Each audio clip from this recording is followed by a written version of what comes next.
Welcome to step up IAS. आज 21 April 2018 है और हम द हिंदू एडिटोरियल डिस्कशन को कंटिन्यू करने जा रहे हैं। एक ओवरव्यू लेते हैं कि ऐसे कौन से आर्टिकल्स हैं जो आज इंपॉर्टेंट हैं। ये कॉर्नर का आर्टिकल साइमल्टेनियस इलेक्शन से संबंधित है, इंपॉर्टेंट है, डिस्कस करेंगे। ये सेंटर का आर्टिकल भी इंपॉर्टेंट है, इनइक्वलिटी और पॉवर्टी से संबंधित है। बीच में कुछ डेटा दिया गया है जो थोड़ा कॉम्प्लेक्स है, उसे आप इग्नोर कर सकते हैं। बाकी जो सब्जेक्टिव बातें हैं उन्हें डिस्कस किया जा सकता है। ये आर्टिकल SC ST एक्ट से संबंधित है, नॉट इंपॉर्टेंट, एलिमिनेट कर दीजिए। ये जो आर्टिकल है ये रोहिंग्या इशू से संबंधित है। एक दो बातें अभी इंपॉर्टेंट है, हम उसे देखेंगे, थोड़ा सा बैकग्राउंड भी देखेंगे और इंडिया का पर्सपेक्टिव भी देखेंगे। ठीक है, तो चलिए देखिए, इस पेज पर तो ग्राउंड जीरो है, नॉट इंपॉर्टेंट। इसके अलावा हमारा जो PT फैक्ट का सेक्शन है हम उस पर बात करेंगे और जो हमारा इंटरव्यू का सेक्शन है हम उसे भी आगे बढ़ाएंगे। आगे बढ़ते हैं। ये हैं बातें ऑनलाइन पर्सनल गाइडेंस के बारे में। आप हमें इस प्रोग्राम के लिए अप्रोच कर सकते हैं जहां पर आप एक एक्सपीरियंस कोच के सुपरविजन में अपनी तैयारी करते हैं। इंटेंस राइटिंग प्रैक्टिस करवाई जाती है, प्रॉपर टाइम मैनेजमेंट, जिसके लिए टाइम मैनेजमेंट डायरी का सहारा लिया जाता है। प्रीलिम्स और मेंस की टेस्ट सीरीज आपके इस प्रोग्राम का हिस्सा होती है। इसके अलावा कुछ और भी टेस्ट होते हैं, like oral test, group test और इंस्टेंट टेस्ट। बाकी 15 जून की बैच के लिए अगर कोई एनरोल होना चाहता है, आप या आपके आसपास कोई व्यक्ति, तो आप इन्फॉर्म कर सकते हैं। फर्दर डिटेल्स के लिए आप इन नंबर्स पे कांटेक्ट कर सकते हैं जो आपको स्लाइड में नीचे की ओर दिख रहे हैं। ठीक है, आगे बढ़ते हैं, बात करते हैं पहले PT फैक्ट पर। जो फैक्ट है that is report on modern slavery, global estimates of modern slavery. इस स्टडी को कंडक्ट करवाया गया था वॉक फ्री फाउंडेशन के द्वारा, जिसे आप WFF भी कह सकते हैं। ये एक ह्यूमन राइट ग्रुप है जो कि ऑस्ट्रेलिया बेस्ड है। ऑस्ट्रेलिया में ये है। ये अपनी रिपोर्ट को पब्लिश करते हैं इंटरनेशनल लेबर ऑर्गेनाइजेशन ILO की तरफ से। ठीक है, ये कंट्री वाइज फिगर तो नहीं बताते कि हाँ कौन सी कंट्री में कितने मॉडर्न स्लेव हैं, बट ये एक ओवरऑल पिक्चर पेश करते हैं हमारे सामने। इन्होंने बताया कि 40.3 मिलियन पीपल आज भी, 2016 का डेटा इन्होंने बताया था, कि मॉडर्न स्लेवरी में जी रहे हैं। और उसमें उन्होंने ये भी कहा था कि एक बहुत बड़ा नंबर जो है वो साउथ एशियन कंट्रीज में है। तो इंडिया में भी चिंता की बात है कि इंडिया में भी बहुत सारी संख्या में लोग हैं जो मॉडर्न स्लेवरी में रह रहे हैं। मॉडर्न स्लेवरी में मतलब ये होता है, मतलब पहले जैसा सिस्टम तो नहीं है। इसका मतलब ये होता है कि आपसे काम करवाया जा रहा है लेकिन आपको वेजेस नहीं दिए जा रहे हैं, या फिर आपसे काम करवाया जा रहा है और कैपेबिलिटी से बहुत ही कम वेज दिया जा रहा है, तो वो भी स्लेवरी की श्रेणी में आ जाता है। ग्लोबल स्लेवरी इंडेक्स जो है उसको WFF हर साल कंप्यूट करता है। ठीक है, तो आइए बात करते हैं। अगला जो फैक्ट है दैट इज अन्ना पोलितकोव्स्की अवार्ड। ठीक है, तो देखिए ये जो अवार्ड है ये एक लंदन बेस्ड NGO दिया करता है जिसका नाम है reach all women in war, raw in war आप कह सकते हैं। वैसे रॉ इंडिया की इंटेलिजेंस एजेंसी है, ये वो चीज़ नहीं है, दैट इज एंटायरली डिफरेंट। ये ऑर्गेनाइजेशन ऐसी महिलाओं को सपोर्ट करता है जिन्होंने ह्यूमन राइट को डिफेंड करने के लिए काम किया, या फिर ऐसे विक्टिम्स जो वॉर में बहुत ज़्यादा सप्रेस किए गए हैं, परसिक्यूट किए गए हैं, उनको सपोर्ट करता है। तो ऐसी महिलाएं जो ऐसे फील्ड में अपना असिस्टेंस दे रही हैं उनको सपोर्ट करता है ये ऑर्गेनाइजेशन। ये जो अवार्ड है ये बहुत ही वेल नोन रशियन जर्नलिस्ट हैं, उन्हीं के नाम पर इसका नाम रखा गया है, जिनकी हत्या 2006 में मॉस्को में कर दी गई थी। बिकॉज वो जो स्टेट का करप्शन है या फिर जो राइट्स के अब्यूज़ किए जा रहे हैं उनके खिलाफ आवाज़ उठा रहे थे। ये मुद्दा हमारे लिए इसलिए महत्वपूर्ण है क्योंकि गौरी लंकेश, जो कि इंडिया की बहुत ही प्रोमिनेंट जर्नलिस्ट थी, इनफैक्ट उनकी हत्या कर दी गई थी सितंबर में, फर्स्ट वीक ऑफ सितंबर में। उनको मरणोपरांत ये अवार्ड दिया गया। ये इंडिया में पहला ऐसा कोई व्यक्ति है या पहली ऐसी महिला है जिन्हें ये अवार्ड दिया गया है, इस लिहाज से ये इंपॉर्टेंट है। कुछ और भी लोगों को ये अवार्ड दिया गया है, जैसे गुललाई इस्माइल हैं और एक जमालिदा बेगम है। तो इनका नाम आप याद नहीं रखेंगे तो कोई दिक्कत नहीं है, लेकिन गौरी लंकेश को इंडिया में पहली बार मिला है, ये बात आपको पता होनी चाहिए और इस लिहाज से ये इंपॉर्टेंट हो जाता है। बिकॉज उनकी हत्या के बाद वो काफी न्यूज में रही थी, बहुत सारे आर्टिकल्स भी हमने डिस्कस किए थे द हिंदू में। ठीक है, पहला आर्टिकल देखते हैं, मिशन इम्पॉसिबल। पेपर 2 से टॉपिक को जोड़िए, power functions and responsibility of various constitutional bodies. Mission impossible क्यों कहा जा रहा है? बिकॉज देखिए ये आर्टिकल संबंधित है साइमल्टेनियस इलेक्शन से, मतलब एक ही बार में जो स्टेट्स में इलेक्शंस होते हैं, जो सेंट्रल गवर्नमेंट के इलेक्शंस होते हैं, सभी को एक साथ कंडक्ट करवा दिया जाए। तो ये इम्पॉसिबल मिशन ही लग रहा है, बिकॉज बहुत सारी कॉम्प्लेक्सिटीज़ हैं इस पूरे मुद्दे पर और उन्हें रिजॉल्व करने के जो भी अल्टरनेटिव्स दिए जा रहे हैं वो एडिक्वेट नहीं है। तो फर्स्ट ऑफ ऑल हम देखते हैं कि क्या डिफिकल्टीज आती हैं या फिर क्या पूरा मुद्दा है। देखिए हमारे जो प्राइम मिनिस्टर हैं, ऑनरेबल प्राइम मिनिस्टर हैं नरेंद्र मोदी, उन्होंने भी ऐसा अपना ओपिनियन दिया था जो नेशनल लॉ डे था 2017 उसमें, और भी उसके बाद उन्होंने कई बार ऐसा ओपिनियन दिया था कि हमें सारे इलेक्शंस को एक साथ करवा लेने चाहिए। उन्होंने आर्गुमेंट ये दिया था कि 1 नेशन 1 इलेक्शन होना चाहिए। जैसे उन्होंने 1 नेशन 1 टैक्स कर दिया है GST, वैसे ही 1 नेशन 1 इलेक्शन को एडवोकेट कर रहे हैं। उसके उन्होंने कुछ आर्गुमेंट भी दिए, रीजंस भी बताए, जैसे कि बार बार इलेक्शंस होने से एक्सपेंडिचर बहुत ज़्यादा बढ़ जाता है। दूसरा कि जो सिविल स्टाफ है उनकी प्राइमरी ड्यूटीज से हटाकर उनको डाइवर्ट किया जाता है इलेक्शंस में, तीसरा, मॉडल कोड ऑफ कंडक्ट जो गवर्नेंस के जनरल फंक्शंस हैं उनको हैम्पर करता है और नॉर्मल पब्लिक लाइफ को भी डिस्टर्ब करता है। अगर बार बार इलेक्शंस होते हैं, अगर सारा एक बार में हो जाएगा तो ये सारे काम एक ही बार में हो जाएंगे, तो बार बार हमें दिक्कतों का सामना नहीं करना पड़ेगा। ऐसे आर्गुमेंट हमारे ऑनरेबल प्राइम मिनिस्टर के द्वारा दिए गए थे। अब देखिए, इनके कुछ काउंटर आर्गुमेंट भी हो सकते हैं। तो जो पहला मुद्दा है द कॉस्ट फैक्टर, हम उस पर बात करते हैं। जैसे कि इलेक्शन कमीशन ने बताया 5 साल के पूरे टाइम स्पैन में जो स्टेट में इलेक्शंस होते हैं या फिर सेंटर में इलेक्शंस होते हैं, सभी को कंडक्ट करवाने में लगभग 8,000 करोड़ रुपए की आवश्यकता पड़ती है या उतना खर्चा हो जाता है। अगर आप ईयरली इसे कैलकुलेट करें तो लगभग 1,500 करोड़ रुपए हर साल खर्च होते हैं। ये हमारी जो टोटल हमने अमाउंट बताया एक साल का, ये हमारी जीडीपी का 0.05% है। और माइन्यूट कैलकुलेशन अगर हम करें तो इंडिया में लगभग 600 मिलियन वोटर्स हैं। अगर आप इसे डिस्ट्रीब्यूट कर दें हर वोटर के पर्सपेक्टिव से, तो एक वोटर पर जो कॉस्ट आती है वो केवल 27 रुपए आती है। इंडिया जैसी बड़ी डेमोक्रेसी को कंडक्ट करने के लिए एक व्यक्ति पर 27 रुपए तो खर्च किए जा सकते हैं और हमें कर देने चाहिए। इस लिहाज से अगर कोई ये कहता है कि पैसा बहुत ज़्यादा खर्च हो रहा है, तो पैसे हम और भी कई सारे सेक्टर्स में अननेसेसरी खर्च करते हैं और इंडिया की डेमोक्रेसी को सस्टेन करने के लिए अगर थोड़े बहुत पैसे खर्च किए जा रहे हैं तो वो अफोर्डेबल हैं। ये काउंटर आर्गुमेंट है, ध्यान दीजिएगा। वैसे भी फंड का बहुत तरीके से मिसयूज होता है इलेक्शंस में, तो वो एक आर्गुमेंट है। दूसरा आर्गुमेंट ये जो दिया जा रहा है कि सिविल स्टाफ और प्राइमरी ड्यूटीज से जब उनको हटा के दूसरे इलेक्शंस के कामों में लगा दिया जाता है तो इससे भी नुकसान होता है। डेफिनेटली ये बहुत तगड़ा आर्गुमेंट है। बिकॉज देखिए, टीचर्स के बारे में जब हम एक आर्टिकल डिस्कस कर रहे थे तो उसमें भी हमने देखा था कि टीचर्स की अब्सेंट हमें देखने को मिलती है स्कूल्स में। तो उसका एक महत्वपूर्ण कारण ये भी था कि उन्हें ज़्यादातर दूसरे कामों में लगा दिया जाता है। कभी वो इलेक्शंस की ड्यूटी करने चले गए हैं, तो कभी उन्हें किसी सर्वे के लिए भेज दिया गया है। मतलब कोई भी एक्स्ट्रा काम है तो वो टीचर्स से करवाया जा रहा है, इस वजह से भी स्कूल में एब्सेंट रहते हैं। तो ये बहुत बड़ी समस्या एक्चुअली में है कि जो ऑफिशियल्स हैं उन्हें उनकी ड्यूटी से हटाकर दूसरे कामों में लगा दिया जाता है।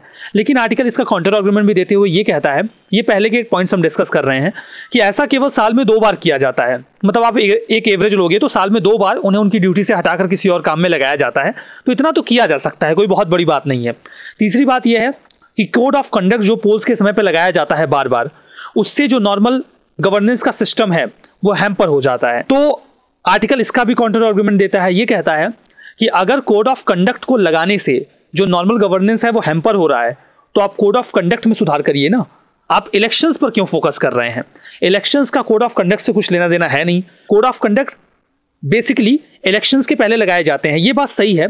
लेकिन अगर दिक्कत कोड ऑफ कंडक्ट से है तो आप उसमें बदलाव करिए, ना कि आप पूरे इलेक्शन सिस्टम को बदलने का प्रयास करें। तो इसका काउंटर आर्गुमेंट ये है। देखिए, जो चौथा पॉइंट है that is disruption to normal public life. ये सही है कि नॉर्मल पब्लिक लाइफ का डिस्ट्रप्शन होता है, लेकिन अगर आप साइमल्टेनियस इलेक्शंस का एक बहुत बड़ा नुकसान देखें तो वो ये है कि अगर दोनों इलेक्शंस एक साथ हो रहे हैं तो जो पार्टी नॉर्मली सेंट्रल गवर्नमेंट में जीतेगी वही स्टेट्स में भी जीत जाएगी। बिकॉज लोग बड़ा सिनेरियो देखेंगे और बड़े मुद्दों पर वोटिंग करेंगे, जो कि बहुत ही सामान्य सी बात है।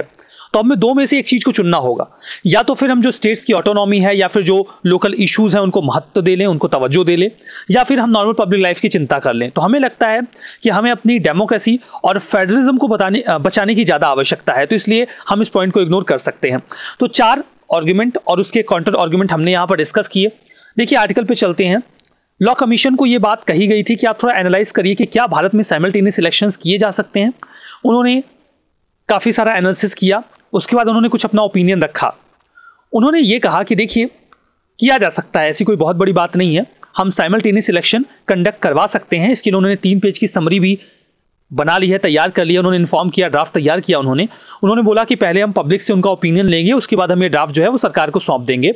उसमें उन्होंने बताया कि हाँ, हम कैसे जो साइमल्टेनियस इलेक्शन है उनको कंडक्ट करवा सकते हैं। उन्होंने बताया कि देखिए, जो सबसे बड़ी समस्या आती है वो ये आती है कि आप 5 साल में एक बार इलेक्शन करवा रहे हैं, बीच में अगर सेंट्रल में गवर्नमेंट गिर गई तो बाकी स्टेट्स का क्या होगा? क्या वहां पर भी आप सरकारें गिरा देंगे? मतलब एक सेंट्रल में सरकार गिर जाती है, सेंट्रल गवर्नमेंट गिर जाती है नो कॉन्फिडेंस मोशन के चलते, तो क्या आप 29 राज्यों में भी सरकारें गिरा देंगे? ये एक बड़ी समस्या है। दूसरा, अगर बीच में किसी स्टेट में सरकार गिर गई तो क्या होगा? तो उन्होंने उनके सभी अल्टरनेटिव बताए हैं। उन्होंने बोला कि अगर नो कॉन्फिडेंस मोशन आता है तो वो कंस्ट्रक्टिव होना चाहिए। मतलब ये चांस होना चाहिए एक अल्टरनेटिव के तौर पे, आप ऐसा अल्टरनेटिव दे सकते हैं कि बाकी पार्टीज फिर से गवर्नमेंट फ्रेम कर लें और जो एमपीज हैं दूसरे पार्टीज के भी, वो जाके सपोर्ट कर दें किसी ऐसी पार्टी को जो सरकार बनाने की स्थिति में हो। तो यहाँ पर एक दिक्कत आ सकती है एंटी डिफेक्शन लॉ की, क्योंकि अगर कोई भी मेंबर एक पार्टी को छोड़ के दूसरी पार्टी में सपोर्ट करने चला जाएगा कि सरकार बन जाए, तो फिर उसके खिलाफ एंटी डिफेक्शन लॉ आ जाएगा, एंटी डिफेक्शन लगा दिया जाएगा। तो लॉ कमीशन ने यह भी कहा कि एक टेम्परेरी वेवर दिया जा सकता है। अगर ऐसी स्थिति पैदा हो गई है कि सरकार गिर गई है और अगर कुछ मेंबर्स दूसरी पार्टी को सपोर्ट करके सरकार बनवा सकते हैं तो उनके ऊपर एंटी डिफेक्शन ना लगाया जाए। लॉ कमीशन तो ये भी कहता है कि ये चीज़ तो सामान्य स्थिति में भी इस्तेमाल करनी चाहिए, मतलब जरूरी नहीं कि हम साइमल्टेनियस इलेक्शन कंडक्ट करवाएं तभी इस चीज़ को इस्तेमाल करें। हम नॉर्मल परिस्थिति में भी जो सरकार है उसकी स्टेबिलिटी को इंश्योर करने के लिए एक टेम्परेरी वेवर दे सकते हैं मेंबर्स को कि वो दूसरी पार्टी में जाके स्टेबिलिटी को इंश्योर करें और सरकार चलती रहे। ठीक है, तो ये भी किया जा सकता है। बाकी अगर स्टेट्स में ऐसा कुछ होता है, सरकार गिरती है, तो री इलेक्शन करवाए जा सकते हैं। री इलेक्शन आप करवा दीजिए, लेकिन जैसे आप री इलेक्शन करवाते हैं पंचायतों में, मतलब रिमेनिंग पीरियड के लिए री इलेक्शंस होते हैं पंचायतों में, बिल्कुल वैसा ही आप स्टेट्स में भी कर सकते हैं। री इलेक्शन केवल रिमेनिंग पीरियड के लिए करवाइए ताकि फिर से जब 5 साल आए तो सबका इलेक्शन एक साथ हो जाए। तो उन्होंने अल्टरनेटिव यहाँ पे कुछ बता रखे हैं। उन्होंने कहा कि देखिए एक फ्लिप साइड तो डेफिनेटली है, क्योंकि इससे देखिए जो एग्जिस्टिंग लेजिस्लेचर्स हैं उनकी पावर जो है वो आर्बिट्रली बढ़ जाएगी, मतलब वो सरकार में बने ही रहेंगे जबकि उनके पास कॉन्फिडेंस नहीं होगा। मिसमैच देखने को मिलेगा, मेंबर्स एक पार्टी तो दूसरी पार्टी में जाएंगे और सरकार को बनाने का प्रयास करेंगे, तो काफ़ी हैम्परेंस हमें देखने को मिलेगा और इससे जो हमारी डेमोक्रेसी है वो भी बहुत अच्छी तरीके से फंक्शन नहीं कर पाएगी। हमारा जो फेडरलिज्म है वो भी अंडरमाइन होगा। बट ये कहते हैं, देखिए एक और ये अल्टरनेटिव देते हैं, कहते हैं कि हमें कुछ स्टेट्स को कैटेगराइज कर लेना चाहिए जिनके इलेक्शन सेंटर के साथ हो सकते हैं। 2019 की बात कर रहे हैं, हमें उनके इलेक्शन थोड़ा सा आगे पीछे करके सेंट्रल गवर्नमेंट के इलेक्शन के साथ ही करवा देने चाहिए और बाकी स्टेट्स में जो इलेक्शन होने वाले हैं उन्हें 30 महीनों के भीतर करवा लेना चाहिए। तो इससे हम 2 फेज में इलेक्शंस कंडक्ट करवा लेंगे, लेकिन फिर भी बहुत सारी दिक्कतें तो हमें होने ही वाली हैं। तो ये पूरा आर्टिकल हमने यहाँ पर देखा। अब देखिए एक क्वेश्चन आपके लिए है, the case for holding simultaneous election it is ऑफनली argued that oneness is not the desired path to efficiency in a diverse polity such as India. क्या आप एग्री करते हैं? 250 शब्दों में बताइए। अगला आर्टिकल देखते हैं, कंसाइंस कॉल, पेपर 2 से टॉपिक को जोड़िए, India and it's neighbourhood relations. Article कहता है कि पूरे देश जो हैं उन्हें एक प्रेशर बनाना चाहिए म्यांमार के ऊपर कि अपने रोहिंग्यास को वापस लें, जो उनके अपने खुद के नेशनल्स हैं जो माइग्रेट कर गए हैं, बिकॉज रखाइन प्रोविंस में बहुत ज़्यादा वायलेंस फैल गया था। अराकान प्रोविंस में एग्जैक्टली जो रखाइन वाला एरिया है आप उसे मैप में यहाँ देख सकते हैं। सदर्न ईस्ट लोकेशन है अराकान प्रोविंस की और वहीं पर ये लोकेशन जो है वो रखाइन की है जहाँ पर काफ़ी प्रॉब्लम क्रिएट हो गई थी। ठीक है, अब देखिए बहुत सारे रोहिंग्यास जो हैं वो दूसरे देशों में जा चुके हैं, माइग्रेट कर चुके हैं। लगभग 7 लाख रोहिंग्यास भागकर बांग्लादेश भी आए। बांग्लादेश ने उन्हें वापस करने के लिए एक ट्रीटी भी साइन करी। उसके बाद देखिए अभी म्यांमार ने एक फैमिली को वापस लिया है, 5 मेंबर्स को। हालांकि बांग्लादेश ने इस क्लेम को इनकार किया। उन्होंने बोला कि जो लोग वापस लिए गए हैं वो एक्चुअली में बांग्लादेश में माइग्रेट करके नहीं आए थे, इसीलिए हम इसे रिपार्टीशन तो नहीं कह सकते। ठीक है, रिपार्टीशन नहीं कह सकते। बांग्लादेश की जो प्राइम मिनिस्टर है शेख हसीना, उन्होंने इस बात को इंटरनेशनल कम्युनिटी के सामने रखा। उन्होंने ये भी कहा कि इंटरनेशनल कम्युनिटी को प्रेशराइज करना चाहिए म्यांमार को ताकि वो अपने लोगों को जल्दी से जल्दी वापस ले ले। वहाँ के लोग काफ़ी प्रेशर में जी रहे हैं जहाँ कहीं पर भी हैं। देखिए बांग्लादेश कुछ काम कर रहा है, जैसे कि वो कोशिश कर रहे हैं कि उनकी जो बेसिक नीड्स हैं वो पूरी होती रहें। उनके जो शेल्टर हैं उनको और ज़्यादा स्ट्रॉन्ग किया जा रहा है ताकि मानसून आने पर उन्हें बहुत ज़्यादा दिक्कत ना हो। बट आर्टिकल कहता है देखिए इतने से काम नहीं चलेगा, हमें और सब्सटेंटिव मेजर्स लेने होंगे उनके सेफ गार्ड के लिए। और ये बात भी सच है कि जो लोग वहाँ वापस जाएंगे, अभी रखाइन में जो स्थिति है वो बहुत अच्छी नहीं है, उनके लिए खतरा अभी भी बना हुआ है। आर्टिकल इंडिया पे भी फोकस करता है, ये कहते हुए कि इंडिया में भी 40,000 रोहिंग्याज हैं, रिफ्यूजीज़ हैं, तो इंडिया को भी उनके लिए कुछ सोचना चाहिए और कोशिश करनी चाहिए कि उनके जो इंटरेस्ट हैं वो फुलफिल रहें, वो एक ह्यूमन की तरह सर्वाइव कर सकें। अब यहाँ पर देखिए हम कुछ पॉइंट्स रख रहे हैं कि आखिर इंडिया को क्यों रिस्पॉन्ड करना चाहिए। देखिए इंडिया एक एस्पायरिंग लीडर है। इंडिया चाहता है कि वो एक रीजनल या फिर ग्लोबल लीडर के रूप में इमर्ज होकर सामने आए। हमारी इंस्पिरेशन है कि हमें यूनाइटेड नेशन सिक्योरिटी काउंसिल में परमानेंट सीट मिले। हम वर्ल्ड इकोनॉमिक पावर भी बनना चाहते हैं। तो इंडिया को ऐसे ह्यूमैनिटेरियन मुद्दों पर आवाज़ उठानी चाहिए। दूसरा कि ये ह्यूमैनिटेरियन क्राइसिस है और इंडिया ने, हमारा जो पास्ट रहा है वो ये रहा है कि हम हमेशा मोरल ग्राउंड पे कम्युनिटीज़ को सपोर्ट करते रहे हैं। तो किसी मानवता के मुद्दे पर हम चुप रहें, ये इंडिया के लिए उचित नहीं है। तीसरी बात ये है कि इंडिया एक सक्सेसफुल डेमोक्रेसी है और दूसरे देशों में भी जो डेमोक्रेसी है वो सक्सेसफुली चलती रहे, इसके लिए इंडिया को प्रयास करना चाहिए।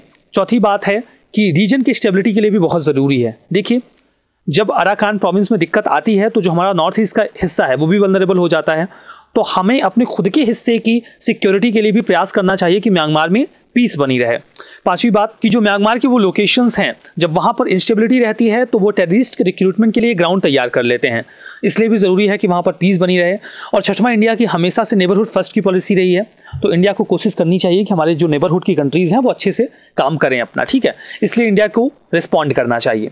क्वेश्चन आपके लिए है, critically analyse the role of Myanmar's political democracy in Rohingya crisis, why it is important for India to respond towards such a humanitarian crisis. Discuss करना है आपको 200 शब्दों में।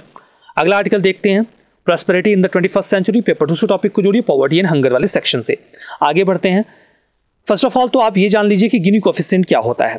गिनी कोफिशिएंट इसलिए बता रहा हूँ बिकॉज ये प्रीलिम्स में क्वेश्चन पूछा जा सकता है, मिलता जुलता कॉन्सेप्ट है इसलिए हम बात कर रहे हैं। देखिए, income distribution of a countries resident.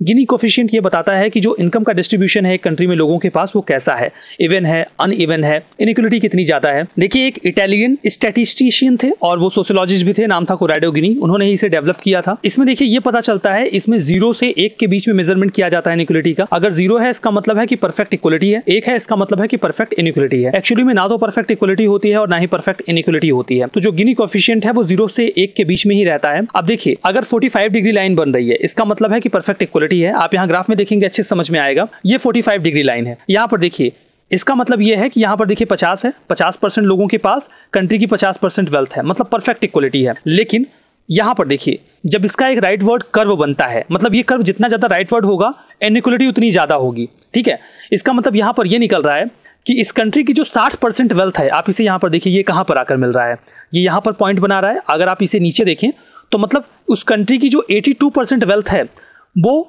महज वहां के 60% लोगों के पास है। ठीक है, इसका मतलब यह है कि जो डिस्ट्रीब्यूशन है इनकम का वो बहुत ही ज्यादा अनइवन है। तो इसके जरिए आप ये पता कर सकते हैं। तो गिनी कोफिशिएंट एक्चुअली में किससे संबंधित है आपको इतना जरूर पता होना चाहिए। समटाइम्स वो बहुत ही सिंपल क्वेश्चन पूछते हैं कि गिनी कोफिशिएंट किससे संबंधित है, पॉवर्टी, इनइक्वालिटी, और भी ऑप्शन दे देंगे, आपको बस इतना टिक करना रहेगा कि ये इनइक्वालिटी से संबंधित है। ठीक है, तो आइए आगे बढ़ते हैं। देखिए, एक आर्टिकल आया था 4 अप्रैल को जिसमें पॉवर्टी और इनइक्वालिटी के बारे में हमने डिस्कशन किया भी था। वहां पर जो 2 फेमस इकोनॉमिस्ट हैं, सी रंगराजन और एस महेंद्र देव, इन लोगों ने एक इवैल्यूएशन करते हुए ये साबित करने का प्रयास किया था कि थॉमस पिकी ने जो अपनी एक स्टडी हमारे सामने रखी, कैपिटल इन 21st सेंचुरी, उसमें जो रिलेशन स्टैब्लिश किया पॉवर्टी और इनइक्वालिटी के बीच में, वो एग्जैक्टली सही नहीं है। बिकॉज जो पॉवर्टी होती है वो अपने आप में ही एक इंडिकेटर होती है कि जो कंट्री है वो किस तरीके से डेवलप कर रही है, और काफ़ी वेरिएशन होता है पॉवर्टी और इनइक्वालिटी के बीच में। देखिए, जो रिलेशनशिप होती है पॉवर्टी और इनइक्वालिटी के बीच में वो कोई यूनिक नहीं होती। कई बार देखिए, आप इनइक्वालिटी को तो कम कर भी लेते हैं, इसका मतलब हमेशा नहीं होता कि जो पॉवर्टी है वो एलिमिनेट हो रही है या फिर कम हो रही है। आप मान लीजिए 2 पर्सन्स हैं, नाम है ए और बी। ठीक है, ए की जो इनकम है वो 10,000 है और जो बी की इनकम है वो 100 रुपये है। अब देखिए, यहाँ पर एक आर्गुमेंट दिया जाता है कि अगर हमें इनइक्वालिटी को कम करना है तो हमें ए को टैक्स कर देना चाहिए और वेलफेयर स्कीम्स के जरिए बी तक वो पैसा पहुंचना चाहिए। तो यहाँ पर मान लीजिए आपने टैक्स किया और 100 रुपये इनसे ले लिए, 100 रुपये इनसे ले लिए और ये 100 रुपये आपने बी को दे दिए। अब बी के पास 200 रुपये हो गए और ए के पास 9,999। ठीक है, अब देखिए इससे इनइक्वालिटी तो थोड़ी सी कम हो गई है, लेकिन इसका मतलब ये नहीं कि जो बी है वो पॉवर्टी के बाहर आ गया। जैसे 100 रुपये थे वो 200 रुपये आ गए, जरूरतें थोड़ी ज़्यादा पूरी हो जाएंगी, लेकिन इसका मतलब ये नहीं कि वो पुअर नहीं है, वो पुअर अभी भी है। तो इनइक्वालिटी के कम होने का मतलब हमेशा ये नहीं होता कि जो पॉवर्टी है वो भी कम हो रही है। दोनों बहुत अलग अलग सिनेरियो हैं। अब ये जो आर्गुमेंट दिया जाता है ये भी बहुत अच्छे तरीके से पॉवर्टी को कम नहीं कर सकता। इसके लिए हमें कुछ लॉन्ग टर्म स्ट्रेटजीज अपनानी होंगी, जैसे कि हमें कैपेबिलिटी को एनहेंस करना होगा जो पुअर लोग हैं, और शॉर्ट टर्म स्ट्रेटजीज के तौर पे जो पब्लिक पॉलिसी है हमें उसे और स्ट्रॉन्ग करना होगा। जो गरीब लोग हैं उनके लिए लाइवलीहुड अपॉर्चुनिटीज़ को बढ़ाना होगा। ठीक है, देखिए, जो पॉवर्टी का एक्सपीरियंस है वो ये दिखाता है कि पॉवर्टी और इनइक्वालिटी कई बार अलग अलग तरीके से काम कर रहे होते हैं। और 2011-12 का डेटा बताता है कि लगभग 363 मिलियन लोग जो गरीब हैं वो इंडिया में रिसाइड करते हैं। अगर आप इस पॉपुलेशन को ओवरऑल देखें तो ये इंडिया की 1/3 पॉपुलेशन है, और ये जो पॉपुलेशन है ये यूरोप की कई सारी कंट्रीज की कंबाइंड पॉपुलेशन से भी ज़्यादा है, like Germany, France, UK, Spain और इटली। आप इन सब की पॉपुलेशन को जोड़ देंगे तो उससे ज़्यादा लोग तो भारत में पुअर हैं, गरीब हैं। पॉवर्टी के ड्राइवर्स को समझने से पहले हमें ये देख लेना चाहिए कि क्या एक सिस्टम रहा है, क्या अप्रोच रहा है। जैसे जो पॉवर्टी है वो 1985-86 के दौरान एक बार कम होनी शुरू हुई थी। हालांकि 90 से 91 के बाद, इनफैक्ट 95 के बीच में काफ़ी माइल्ड जो गिरावट थी वो हमें देखने को मिली थी। मतलब कि पॉवर्टी में जो लोग थे वो 1985-86 के दौरान कम होने शुरू हो गए थे, लेकिन वो गिरावट काफ़ी धीमी पड़ गई थी 91 के बाद। उसके बाद वो 2004-05 के बाद से फिर से काफ़ी तेज़ी से हमने उसमें गिरावट दर्ज की है। अब देखिए, यहाँ पर जो एक महत्वपूर्ण बात है वो है रिफॉर्म की। रिफॉर्म आप किस तरीके से कर रहे हैं ये इस बात पे डिटरमाइन करेगा कि जो लोग हैं वो पॉवर्टी से बाहर आएंगे या नहीं आएंगे। अगर आप रिफॉर्म करते हैं तो इसके कई सारे फायदे होते हैं। अगर आप रिफॉर्म कर रहे हैं उससे जो लोग हैं वो गरीबी के बाहर निकल रहे हैं, तो उसका फ़ायदा हमारी पूरी ओवरऑल इकोनॉमी को भी होता है। ठीक है, अब यहाँ पर देखिए, अगर रूरल प्रॉस्पेरिटी आती है तो वो लोग ज़्यादा डिमांड करेंगे, उनके पास पैसे आएंगे तो वो खर्च करेंगे, एक्सपेंडिचर करेंगे, कंजम्पशन करेंगे, तो डिमांड बढ़ेगी तो फिर प्रोडक्शन बढ़ेगा तो उससे जो हमारी इकोनॉमी है वो ग्रो करेगी। जो अर्बन प्रोडक्ट्स हैं उनकी भी मांग बढ़ेगी, तो अर्बन एरियाज भी जो है वो प्रॉस्पर होंगे, उनको भी फायदा मिलेगा। इसके अलावा अगर जो पॉवर्टी है वो डिक्लाइन करती है, जो माइग्रेशन है वो भी कम होगा, जो शहरों के ऊपर स्ट्रेस बढ़ रहा है, लोग माइग्रेट करके शहरों में आते हैं, ये समस्या भी जो है वो कम होगी। इसके अलावा जब वो लोग आते हैं तो वो शहर में आने के बाद भी एक पॉवर्टी में ही अपनी लाइफ को सर्वाइव कर पाते हैं, बिकॉज उन्हें ऐसा तो नहीं कि बहुत अच्छा घर मिल जाएगा शहरों में आने के बाद, तुरंत बहुत अच्छी जॉब मिल जाएगी, वो जैसे तैसे सर्वाइव कर पाते हैं। तो जो शहर हैं वहाँ पर भी गरीबों की संख्या लगातार बढ़ती रहती है। अगर आप रिफॉर्म करके लोगों को पॉवर्टी से बाहर निकालते हैं, तो अगर आप रूरल एरियाज में भी उनको पॉवर्टी से निकालेंगे तो शहरों में जो पुअर्स की संख्या है वो कम होनी शुरू हो जाएगी। इसके लिए ज़रूरी है कि हम इकोनॉमिक रिफॉर्म्स करें। इकोनॉमिक रिफॉर्म्स हमें एग्रीकल्चर में करना होगा, बिकॉज रूरल एरियाज में एग्रीकल्चर ही है जो कि उनको पॉवर्टी से बाहर निकाल सकता है। अगर वहाँ पर उन्हें फ़ायदा होता है तो लोग वहाँ पर रुकेंगे और अपनी जो लाइफ है उसे और बेहतर बना पाएंगे। ठीक है, अब यहाँ पर देखिए, अभी जो रिफॉर्म किए जा रहे हैं वो एक्चुअली में पॉवर्टी को फोकस करके लोगों को पॉवर्टी से बाहर निकालने के लिए नहीं किए जा रहे हैं।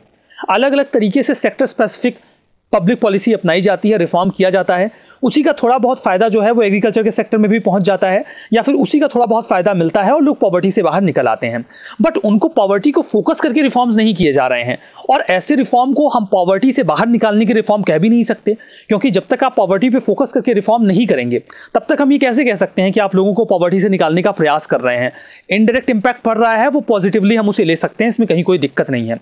जो रिलेवेंट पॉलिसीज होंगी वो कुछ यूं हो सकती हैं कि आप पब्लिक इन्वेस्टमेंट करें ऐसे सेक्टर्स में जहां पर जो गरीब लोग हैं वो बहुत ज़्यादा स्ट्रेस में हैं, उन्हें आप वहां बाहर निकालने का प्रयास करें। जो प्राइवेट इन्वेस्टमेंट है उसे इन्हेंस करें वहां पर लोकलाइज्ड एरिया में, ताकि उन्हें वहां जॉब मिल जाए और वो वहीं पर अपनी अच्छी लाइफ को सस्टेन कर पाएं। जो नेशनल हॉर्टिकल्चर मिशन है, ऐसे सेक्टर्स में अगर आप रिफॉर्म कर रहे हैं, वहां पर आप इन्वेस्टमेंट कर रहे हैं, तो हम कहेंगे कि हाँ, आप लोगों को पॉवर्टी से बाहर निकालने के लिए रिफॉर्म करने का प्रयास कर रहे हैं। लेकिन अभी तक जो हमारी स्ट्रेटजी रही है वो केवल हिस्टोरिकल रिकॉर्ड्स पे बेस्ड रही है कि हाँ, कितने लोग पॉवर्टी से कब बाहर आए। हमें ये अप्रोच नहीं अपनाना चाहिए, हमें एक इंक्लूसिव अप्रोच अपना के लोगों को पॉवर्टी से बाहर निकालने का प्रयास करना चाहिए। क्वेश्चन आपके लिए यहाँ पर है, inequality is a problem that deserves more public attention. ठीक है, what are the implications of inequality, how should India address inequality. वैसे मैंने क्वेश्चन यहाँ पे इनइक्वालिटी पे रखा है, जो आर्टिकल है उसका फोकस पॉवर्टी पे था। खैर, एक क्वेश्चन डील करना है तो आप यही वाला डील करिए। ठीक है, एक प्रीवियस ईयर का क्वेश्चन यहाँ पर है, it would have been difficult for the Constituent Assembly to complete its historic task of drafting the Constitution for independent India in just 3 years, but for the experience gained with the Government of India Act 1935। यूँ तो 3 साल में अपने constitution को frame करना काफ़ी मुश्किल काम हो सकता था, लेकिन 1935 के एक्ट से जो हमने एक्सपीरियंस गेन किया उसने इस चीज़ को संभव बनाया। आप डिस्कस करिए 200 शब्दों में, मतलब आपको बताना है कि 1935 का जो एक्ट था उसका क्या कंट्रीब्यूशन रहा हमारे संविधान की फ्रेमिंग में, और उसने कैसे ईज किया हमारे संविधान को बनाने की जो प्रक्रिया है उसमें। अब आइए बात करते हैं एक इंटरव्यू के क्वेश्चन की। जो आज क्वेश्चन है that is, what is special of your date of birth. जिस तारीख को आप पैदा हुए उस तारीख में क्या स्पेशल है हिस्टोरिकली, या फिर कोई भी उसका क्या सिग्निफिकेंस है। Any important event took place in that year, जिस ईयर में आप पैदा हुए क्या उस ईयर में कोई इंपॉर्टेंट इवेंट हुआ था, इकोनॉमिक पॉइंट ऑफ व्यू से, मिलिट्री पॉइंट ऑफ व्यू से, कोई भी ऐसा कुछ, तो आप बता सकते हैं। अगर आप स्पेसिफाई ना भी करें कि आपकी डेट ऑफ बर्थ क्या है, तो आप केवल ये बताइए कि उस दिन क्या स्पेशल हुआ था, या फिर उस पूरे जो पूरा ईयर था उसमें क्या हुआ था, आप यही बता दीजिए। ठीक है, डेट ऑफ बर्थ बताने की आवश्यकता नहीं है। बहुत ही सिंपल सा क्वेश्चन है। कल का जो क्वेश्चन था वो थोड़ा सा टफ हो गया था, इसीलिए लोगों ने कम रिप्लाई किया। खैर, ये तो आता रहेगा, कुछ क्वेश्चन टफ होंगे, कुछ क्वेश्चन ईजी होंगे, ये तो सिनेरियो है, आप उसे रिप्लाई करने का प्रयास करें। यहाँ पर जो हमारा डिस्कशन है वो समाप्त होता है। Thanks for watching this discussion, thanks a lot.